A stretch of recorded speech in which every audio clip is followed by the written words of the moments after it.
السلام علیکم ناظرین، میں محمد اسلم حسین سیاست کے اس عالمی خبر نامے میں آپ سب کا استقبال کرتا ہوں۔ پیش ہے آج کی کچھ اہم خبریں۔ شام کی ایک عدالت نے آج منگل کو شام کے سابق صدر بشار الاسد کو موت کی سزا سنائی ہے۔ عدالت نے اسے ملک کے 14 سالہ تنازع کے دوران جنگی جرائم اور انسانیت کے خلاف جرائم کا مجرم پایا۔ ان کے کزن عاطف نجیب جو شام میں رہتے ہیں، ان کو بھی اسد کی غیر موجودگی میں موت کی سزا سنائی ہے۔ نہ صرف بشار الاسد بلکہ ان کے چھوٹے بھائی مہر اسد کو بھی سزائے موت سنائی گئی ہے۔ مہر کو پہلے سے سوچے سمجھے قتل اور تشدد جیسے سنگین جرائم کا بھی مجرم پایا گیا تھا۔ وہ بھی روس میں رہتے ہیں، اس لیے ان کے خلاف فیصلہ بھی ان کی غیر موجودگی میں سنایا گیا۔ اس فیصلے کو شام کی نئی عبوری حکومت کے انتہائی اہم قرار دیا جا رہا ہے۔ اقتدار کی منتقلی کے بعد یہ پہلا موقع ہے کہ سابق حکومت سے وابستہ کسی اہم شخصیت کے خلاف اتنی سخت سزا سنائی گئی۔ شام کی تقریباً 14 سالہ لڑائی کے دوران اسد حکومت پر انسانی حقوق کی سنگین خلاف ورزیوں اور شہریوں کے خلاف تشدد کے الزامات عائد کیے جاتے رہے ہیں۔ اب حکام نے سابق حکومت سے وابستہ افراد کے خلاف قانونی کارروائی شروع کر دی ہے۔ عدالت نے اسد کے کزن عاطف نجیب کو بھی سزائے موت سنائی۔ نجیب جنوبی شام کے صوبہ درعا میں پولیٹیکل سیکیورٹی ڈپارٹمنٹ کے سربراہ تھے۔ نجیب کو شامی حکام نے جنوری 2025 میں گرفتار کیا تھا اور اس پر 2011 میں درعا میں حکومت مخالف مظاہرین کے خلاف پرتشدد کریک ڈاؤن شروع کرنے کا الزام ہے۔ اس کارروائی کو شامی بغاوت اور اس کے نتیجے میں طویل خانہ جنگی کا ایک اہم موڑ مانا جا رہا ہے۔ فیصلے کے وقت نجیب عدالت میں موجود تھے۔ عدالت کے مطابق نجیب کو قتل، 15 سال سے کم عمر بچوں کو جان بوجھ کر قتل کرنے اور تشدد کے نتیجے میں موت کے گھاٹ اتارنے کا مجرم پایا گیا۔ حج فخر الدین اریان نے کہا کہ گواہوں کی گواہی سے ثابت ہوا ہے کہ بشار الاسد ان جرائم میں اعلیٰ ترین سطح کا فیصلے ساز تھے۔ آسٹریلیا انتہائی معتدی H5 برڈ فلو وائرس کے خلاف ویکسین مہم شروع کر رہا ہے۔ آسٹریلوی حکام نے آج منگل کے روز جاری کردہ بیان میں اعلان کیا ہے کہ ہم H5 وائرس سے خطرہ محسوس کرنے والے پروں والے جانوروں کی مخصوص اقسام کے لیے ویکسین مہم شروع کر رہے ہیں۔ وزیر ماحولیات میرے واٹ نے کہا ہے کہ اس پروگرام میں پالتو اور جنگلی دونوں طرح کے پرندے شامل ہوں گے، تاہم جنگلی پرندوں کی ویکسینیشن میں لاجسٹک مشکلات درپیش ہے۔ واٹ نے کہا کہ جنگل میں موجود پرندوں کو ویکسین لگانا مشکل ہے۔ پرندوں کو ویکسین دینے کے لیے ویکسین کی 2 خوراکیں درکار ہوتی ہے، لیکن ایسے میں کہ اب جنگلی پرندوں کو ایک بار پکڑنا ہی دشوار ہے۔ ویکسین کی دوسری خوراک کی فراہمی تقریباً ناممکن دکھائی دے رہی ہے۔ واٹ نے کہا کہ جہاں ممکن ہو جنگلی پرندوں کو بھی ویکسین دی جائے گی، لیکن ہماری ترجیح پالتو پرندے ہوں گے۔ واضح کہ H5 دنیا بھر میں پولٹری اور جنگلاتی پرندوں میں شدید بیماریوں اور ہلاکتوں کا سبب بن رہی ہے۔ تاہم آسٹریلیا دنیا کا واحد بر اعظم ہے جو کئی برسوں تک وائرس کی اس قسم سے محفوظ رہا ہے۔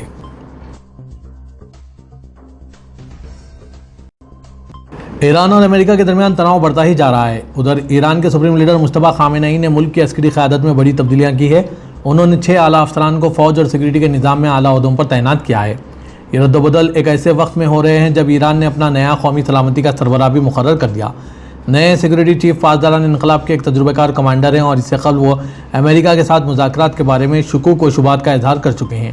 چنانچہ ان تقریروں کو ایران کی سلامتی اور جنگی حکمت عملی کو مضبوط بنانے کی کوشش کے طور پر دیکھا جا رہا ہے۔ آبنہ ہرمز ایران اور امریکہ کے درمیان کشیدگی کا ایک بڑا مرکز بنی ہوئی ہے۔ یہ دنیا کے لیے ایک اہم سمندری راستہ ہے کیونکہ اس سے تیل اور گیس کی بڑی مقدار گزرتی ہے۔ ایران نے کہا ہے کہ صرف آبنہ ہرمز کے آپریشن کے حوالے سے عمان کے ساتھ کوئی ممکنہ معاہدہ آبنہ کو دوبارہ نہیں کھول سکے گا۔ ایران نے امریکہ پر کئی شرائط رکھی ہے۔ جب تک امریکہ ان شرائط کو قبول نہیں کرتا، آبنہ ہرمز کو دوبارہ کھولنے کا راستہ واضح نہیں ہوگا۔ اس صورتحال کا براہ راست اثر بین الاقوامی منڈی پر پڑا ہے اور تیل کی قیمتیں بلند رہیں گی۔ اگر آبنہ ہرمز طویل عرصے تک بند رہتا ہے تو عالمی توانائی کی سپلائی اور قیمتوں پر دباؤ بڑھ سکتا ہے۔ مغربی کولمبیا میں 7.4 شدت کا ایک طاقتور اور خوفناک زلزلہ آیا جس نے بڑے پیمانے پر تباہی مچا دی۔ زلزلے کے شدید جھٹکے سے کئی عمارتیں منہدم ہو گئی جس سے متعدد افراد ملبے تلے دب گئے۔ کم از کم 130 افراد کے ہلاک ہونے کی تصدیق کی گئی ہے جبکہ متعدد افراد کے زخمی ہونے کی اطلاعات ہے۔ زلزلے سے پورے علاقے میں خوف و ہراس پھیل گیا۔ ریسکیو اور امدادی ٹیمیں ملبے تلے دبے افراد کو تلاش کر رہی ہے۔ فوج کو بھی تعینات کر دیا گیا اور حکومت نے صورتحال کے جواب میں قومی ایمرجنسی کا اعلان کر دیا ہے۔ امریکی جیولوجیکل سروے کے مطابق زلزلے کا مرکز سان ہوزے ڈیل پالمار کے قریب تھا جو مغربی کولمبیا کے علاقے چوکو میں واقع تھا۔ یہ علاقہ جس کی آبادی تقریباً 4800 ہے ایک بہت دور دراز علاقہ ہے اور دارالحکومت بوگوٹا سے تقریباً 400 کلومیٹر کے فاصلے پر واقع ہے۔ زلزلے کا مرکز تقریباً 107 کلومیٹر زیر زمین تھا۔ کولمبیا کے کئی علاقوں میں زلزلے کے شدید جھٹکے محسوس کیے گئے۔ دارالحکومت بوگوٹا میں بھی لوگوں نے زلزلے کے جھٹکے محسوس کیے اور بہت سے لوگ حفاظت کے لیے اپنے گھروں اور عمارتوں سے باہر سڑکوں پر نکل آئے۔ زلزلہ اتنا شدید تھا کہ اس کے اثرات پڑوسی ملک ایکواڈور میں بھی محسوس کیے گئے۔ انتہائی تشویشناک تصاویر ہسپتالوں اور سرکاری عمارتوں سے سامنے آئی ہیں۔ ایران کی جانب سے امریکی صدر ڈونلڈ ٹرمپ کو نشانہ بنانے کی دھمکی کے بعد امریکی صدر نے خفیہ فوجی جہاز میں سفر کیا، جبکہ وائٹ ہاؤس نے یہی ظاہر کیا تھا کہ وہ ایئر فورس ون میں روانہ ہوئے ہیں۔ برطانوی خبررساں ادارے رویٹرز نے واشنگٹن پوسٹ کا حوالہ دیتے ہوئے کہا ہے کہ پچھلے مہینے صدر ترکیہ سے ایک خفیہ فوجی جہاز میں روانہ ہوئے تھے، جبکہ اس سے قبل ایران نے امریکی صدر کو قتل کرنے کی دھمکی دی تھی۔ رپورٹ کے مطابق جہاز تبدیل کرنے کا یہ اقدام اسی وجہ سے اٹھایا گیا تھا جب ظاہر یہی کیا گیا کہ وہ امریکہ کے صدارتی جہاز میں ہی سفر کر رہے ہیں۔ امریکی صدر نیٹو سربراہ اجلاس میں شرکت کے لیے قطر کی جانب سے دیے گئے جہاز میں انخلا گئے تھے، تاہم واپسی کے لیے اسی جہاز کو استعمال نہیں کیا بلکہ ایک پرانی ایئر فورس طیارے کے ذریعے واپس پہنچے۔ اس کے بعد نئے جہاز کی سیکیورٹی کے حوالے سے سوالات اٹھ کھڑے ہوئے ہیں۔ نیٹو اس طیارے کا پہلے بین الاقوامی سفر تھا، جبکہ طیارے کی تیزی سے کی گئی تزئین و مرمت، لاگت اور سیکیورٹی سے متعلق پہلے بھی سوالات اٹھ رہے تھے۔ یہ سفر ایک ایسے وقت میں ہوا تھا جب امریکہ اور ایران کے درمیان کشیدگی بہت زیادہ تھی، جبکہ ترکیہ ایران کے پڑوس میں ہی واقع ہے۔ انخلا سے روانگی سے قبل امریکی صدر ڈونلڈ ٹرمپ نے ٹروتھ سوشل پر لکھا کہ وہ سفر کے لیے ایک پرانا چھوٹا ایئر فورس استعمال کریں گے۔ اس کے بعد وہ کیمروں کے سامنے ایئر فورس ون میں سوار ہوئے، تاہم اس کے بعد ان کو ایک کیٹرنگ ٹرک کے ذریعے ایئرپورٹ پر ہی موجود ایک اور جہاز پر لے جایا گیا۔ رپورٹ میں اس واقعے سے واقفیت رکھنے والے عہدیداروں کا حوالہ دیا گیا اور بتایا گیا کہ یہ کارروائی صدر ٹرمپ کو لاحق خطرے کے بعد کی گئی ہے۔ فرانسیسی خبررساں AFP کے اعداد و شمار جاری کرتے ہوئے بتایا کہ 2026 میں تقریباً 90 کروڑ آبادی والے علاقوں میں جولائی سب سے گرم مہینہ ریکارڈ کیا گیا۔ ان علاقوں میں ساحل، وسطی امریکہ، فرانس اور اسپین شامل ہیں۔ تفصیلی تجزیے میں بتایا گیا ہے کہ 33 ممالک میں جولائی کا درجہ حرارت ریکارڈ مرتب کرنے کا سلسلہ شروع ہونے کے بعد سے اب تک کا سب سے زیادہ گرم مہینہ رہا۔ مضبوط اور جدید موسمیاتی ادارے رکھنے والے دو یورپی ممالک فرانس اور اسپین نے بھی اپنے الگ الگ تجزیوں کے ذریعے ریکارڈ طور گرمی کی تصدیق کی۔ دوسری جانب کم آمدنی والے بہت سے ممالک میں موسمیاتی اعداد و شمار تفصیل سے شائع نہیں کیے جاتے ہیں، اسی لیے AFP نے عالمی صورتحال کا جائزہ لینے کے لیے یورپی کوپرنیکس پروگرام کے اعداد و شمار کا آزادانہ تجزیہ کیا۔ یہ ڈیٹا سیٹ مخالف ممالک کے زیر انتظام سیٹلائٹ، زمین، سمندر اور فضا میں موجود موسمیاتی اسٹیشنوں کے مشاہدات اور موسمیاتی ماڈلنگ کو یکجا کرتا ہے۔ امریکی صدر ڈونلڈ ٹرمپ کی جانب سے غزہ جنگ کے خاتمے کے نئے منصوبے میں حماس سے ہتھیار ڈالنے کا مطالبہ کیا گیا ہے، جبکہ اسرائیل بھی اپنی فوجیں نکالے گا۔ برطانوی خبررساں ادارے رویٹرز کے مطابق حماس نے ان شرائط کو ماننے پر آمادگی ظاہر کی ہے، تاہم اسرائیل نے مسترد کر دیا۔ اس کا کہنا ہے کہ حماس کے مکمل طور پر غیر مسلح ہونے تک غزہ سے فوج نہیں نکالی جائے گی۔ صدر ڈونلڈ ٹرمپ نے 30 جولائی 2025 کو ہوئی جنگ بندی میں مذاکرات کے بعد اہم پیش رفت کا دعویٰ کیا۔ ان کا کہنا ہے کہ حماس اور غزہ میں موجود دیگر مسلح گروہوں نے ان کے بورڈ آف پیس کی جانب سے پیش کیے گئے 15 نکاتی منصوبے کو قبول کر لیا ہے اور غیر مسلح ہونے پر تیار ہیں۔ 2025 میں ہوئی اس جنگ بندی پر پرتشدد واقعات میں کمی آئی، لیکن اسرائیل کی جانب سے غزہ پر حملے مکمل طور پر ختم نہیں کیے گئے اور نامسلح گروپوں کو غیر مسلح کیا جا سکا ہے، اور یہ دونوں نکات ہی قاہرہ میں کئی ماہ سے جاری بورڈ آف پیس اور حماس کے درمیان مذاکرات کا مرکز رہے ہیں۔ اس نئے منصوبے کا مقصد پہلے سے موجود جنگ بندی کو آگے بڑھانا۔ اس کے تحت اسرائیل غزہ سے اپنی فوجیں واپس بلائے گا، جبکہ 2 سال کی اسرائیل کی فوجی کارروائیوں کے بعد تباہ ہونے والے غزہ کو امریکہ کی حمایت یافتہ نئی فلسطینی حکومت کے تحت بحال کیا جائے گا۔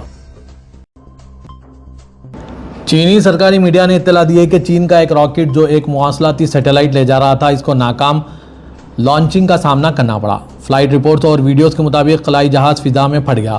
حکام نے ناکامی کی وجہ پرواز کی بے ضابطگی کو قرار دیا۔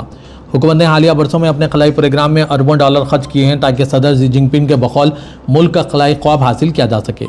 سرکاری خبررساں NC زنہوا کے مطابق نایاب لانچ کی ناکامی میں long march 7A career rocket شامل تھا، جو چین کے جنوبی صوبے ہینان میں واقع وینچانگ خلائی لانچ سائٹ سے مقامی وقت کے مطابق 8:02 پر اڑان بھری۔ خبررساں NC کا کہنا ہے کہ اس ناکامی کی وجوہات کی تفتیش کی جا رہی ہے۔ سنگاپور میں قائم broadcaster Channel News Asia نے ایک انسٹاگرام پوسٹ میں راکٹ کے پھٹنے کا اعلان کیا، جس میں ایک ہجوم کی تصویر شیئر کی گئی جو آسمان میں آگ کے گولے کی طرح حیرت سے دیکھ رہی تھی۔ چینی اسپیس ایجنسی کے مطابق جولائی میں پہلی بار ایک قابل استعمال راکٹ کامیابی سے زمین پر اتارا، جو اس کے خلائی اہداف اور لانچ اخراجات کو کم کرنے میں ایک بڑا قدم تھا۔ اسرائیل نے مقبوضہ مشرقی القدس کے جنوبی حصے میں تقریباً 650 رہائشی مکانات پر مشتمل ایک نئے غیر قانونی بستی منصوبے کو آگے بڑھانا شروع کر دیا۔ فلسطین کے القدس گورنر دفتر نے آج جاری کردہ بیان میں کہا ہے کہ اسرائیلی علاقائی منصوبہ بندی اور تعمیراتی کمیٹی نے نوفی راحل نامی رہائشی بستی منصوبے کو عوامی جائزے کے لیے پیش کر دیا ہے۔ یہ منصوبہ فلسطینی گھروں کے قریب تقریباً 27 ایکڑ رقبے پر محیط ہوگا۔ گورنر دفتر نے خبردار کیا ہے کہ اس منصوبے کے اثرات صرف مجوزہ رہائشی مکانات کی تعداد تک محدود نہیں ہوں گے، بلکہ اپنے محل وقوع کے باعث منصوبہ علاقے میں مقیم فلسطینیوں کی روزمرہ زندگی کو بھی براہ راست متاثر کرے گا۔ بیان میں کہا گیا کہ یہ منصوبہ اسرائیل کی ان غیر قانونی آبادکاری پالیسیوں کا حصہ ہے جن کا مقصد بستیوں کو وسعت دینا، زمینی حقائق کو تبدیل کرنا اور فلسطینی آبادی کی موجودگی اور شہری توسیع کو محدود کرنا ہے۔ اقوام متحدہ نے خبردار کیا کہ غزہ بھر میں جاری اسرائیلی فوجی جارحیت فلسطینیوں کو خطرات میں ڈال رہی ہے اور انسانی ضروریات کو مزید سنگین بنا رہی ہے۔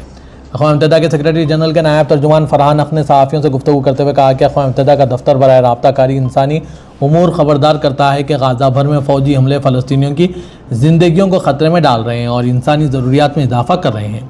انہوں نے مزید بتایا کہ سیکورٹی اور تحفظ کے شراکت داروں نے جمعے سے اب تک اس طرح کے متعدد واقعات ریکارڈ کیے ہیں جن میں سے چند کے نتیجے میں عام شہریوں کی ہلاکتیں بھی رپورٹ ہوئی ہے۔ فرحان حق نے مزید کہا کہ اوکا نے اس بات کا اعادہ کیا کہ بین الاقوامی انسانی قانون کے تحت عام شہریوں اور شہری انفراسٹرکچر کا تحفظ لازمی ہے۔ دوسری جانب فرحان حق نے بتایا کہ غزہ میں بارودی خطرات کے خلاف کام کرنے والی انسانی ہمدردی کی ٹیموں نے اکتوبر 2023 میں تنازع کے آغاز سے اب تک خطے بھر میں 1000 سے زائد دھماکہ خیز مواد کی نشاندہی اور مارکنگ کی ہے۔ ترک پارلیمنٹ نے ایک تاریخی بل منظور کیا ہے جس میں دہشت گرد قرار دی گئی کردستان ورکرز پارٹی یعنی PKK کے ساتھ امن مذاکرات کے عمل کو آگے بڑھایا جائے گا۔ میڈیا رپورٹس کے مطابق یہ اقدام سالوں سے جاری تنازع کو ختم کرنے میں ایک اہم پیش رفت کے طور پر دیکھا جا رہا ہے۔ اس کے نتیجے میں اب تک دسوں ہزار ہلاکتیں ہو چکی ہیں۔ قومی و سماجی یکجہتی کے قانون کی تجویز کے عنوان سے اس قانون سازی کو تقریباً 12 گھنٹے کے غور و فکر کے بعد 468 حق میں ووٹوں اور 88 خلاف ووٹوں جبکہ 6 غیر حاضریوں کے ساتھ منظور کیا گیا۔ کرد سیاسی قوتوں کی طرف سے طویل انتظار کے بعد منظورہ بل ترک ریاست کی جانب سے تنازع کے خاتمے کے لیے اٹھائے گئے اب تک کے سب سے بڑے اقدام کی نشاندہی کرتا ہے۔ یوکرین کے صدر زیلنسکی نے کہا کہ روسی حکام اب شمالی کوریا کے فوجیوں کا ایک اضافی دستہ اپنی سرزمین پر تعینات کرنے کی تیاری کر رہے ہیں جبکہ پینگ یانگ سے اضافی بیلسٹک میزائل بھی حاصل کر رہے ہیں۔ میڈیا رپورٹس کے مطابق انہوں نے کہا کہ شمالی کوریا کی شمولیت پوری عالمی برادری کے لیے ایک جاگنے کی کال کے مترادف ہے۔ انہوں نے کہا کہ یہ صرف یوکرین میں لوگوں کی زندگیوں کے بارے میں نہیں ہے بلکہ دنیا کے لیے خطرہ ہے۔ شمالی کوریا کے بیلسٹک میزائل مختلف ہیں اور روس کے ساتھ تعاون کی بدولت ان کا ہتھیار زیادہ ترقی یافتہ ہو رہا ہے۔ انہوں نے مزید کہا کہ یہاں یوکرین اور یورپ میں شمالی کوریا کے جتنے زیادہ حملے ہوں گے وہ اپنی خامیوں کو بہتر کرتے جائیں گے۔ اس سے جنوبی کوریا اور جاپان کے لیے بڑا خطرہ ہوگا، فلپائن اور خطے کے دیگر ممالک کے لیے بھی۔ امریکہ، اسرائیل اور شام کے درمیان کئی ماہ سے جاری خفیہ سفارتی رابطوں کے بعد شام کے ایک حساس مقام پر موجود مبینہ نیوکلیئر مواد کو وہاں سے منتقل کرنے پر اتفاق کر لیا گیا۔ امریکی میڈیا رپورٹ کے مطابق ٹرمپ انتظامیہ شام اور اسرائیل کے درمیان طے پائے انتظام کے تحت انٹرنیشنل ایٹامک انرجی ایجنسی شام کے خفیہ مقام سائٹ 99 میں موجود نیوکلیئر مواد اپنی تحویل میں لے لے گی۔ سائٹ 99 میں موجود مواد طویل عرصے سے امریکہ اور اسرائیل کے لیے تشویش کا باعث بنا ہوا تھا۔ امریکی حکام کے مطابق معاملے کے حل کے لیے کئی ماہ تک پس پردہ سفارتی کوششیں جاری رہی۔ رپورٹ کے مطابق اسرائیل نے خدشات دور نہ ہونے کی صورت میں سائٹ 99 کے خلاف دوبارہ فوجی کارروائی کا انتباہ دیا تھا۔ اس صورتحال کے بعد امریکی انتظامیہ نے اسرائیل سے کسی بھی کارروائی سے گریز کرنے کی درخواست کی اور IAEA کو معاملے میں شامل کیا گیا۔ امریکی صدر ڈونالڈ ٹرمپ نے وسعت مدتی انتخابات سے قبل مسلم کمیونٹیز خاص طور پر مسلم ڈیموکریٹک امیدواروں کے خلاف اپنی بیان بازی تیز کر دی ہے۔ اپنی تازہ سوشل میڈیا پوسٹ میں امریکی صدر نے مشیگن کے سینیٹ کے امیدوار عبدالسید کو نشانہ بنایا۔ ٹروتھ سوشل پر ایک تصویر شیئر کرتے ہوئے ٹرمپ نے ڈیموکریٹک امیدوار کو ایک ہجوم کے سامنے کھڑا دکھایا جس میں کچھ خواتین کو حجاب پہنے دکھایا گیا۔ تصویر کے اوپر لکھا ہے وہ آپ کے گھر اور آپ کے سامان کے لیے آ رہے ہیں۔ میں نے 2 روز قبل ایک تصویر پوسٹ کی تھی جس میں ایک جانب وہ خاتون اول میلانیا ٹرمپ کے ساتھ ہیں اور دوسری طرف عبدالسید اور ان کی اہلیہ ہے۔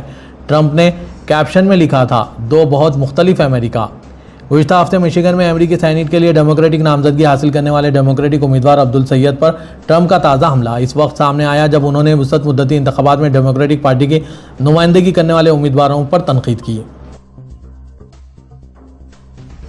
سعودی ولی عہد و وزیر اعظم شہزادہ محمد بن سلمان سے یوکرین کے صدر زیلنسکی نے ٹیلی فون پر رابطہ کیا۔ SPA کے مطابق رابطے کے دوران یوکرینی صدر نے سعودی ولی عہد کو علاقائی دفاعی معاہدے پر دستخط کرنے پر مبارکباد پیش کی۔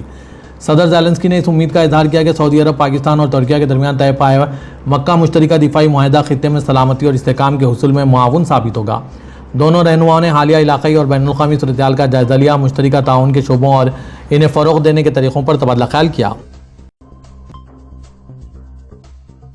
پاکستان کے وزیر اعظم شہباز شریف نے پاکستان مقبوضہ کشمیر میں جاری کشیدگی اور عوام کے مطالبات کے حوالے سے بڑا بیان دیا۔ حکومت کے سربراہ جو پہلے مظاہرین کو غدار کہتے تھے اب بات چیت پر آمادہ ہو گئے ہیں۔ انہوں نے کہا کہ اگر کوئی مسائل ہیں تو انہیں مذاکرات کی میز پر حل کیا جائے۔ شہباز شریف نے کہا کہ حکومت جوائنٹ عوامی ایکشن کمیٹی سے مذاکرات کے لیے تیار ہے۔ انہوں نے امید ظاہر کی کہ نئی حکومت کے قیام کے بعد بھی مظاہرین سے بات چیت جاری رہے گی۔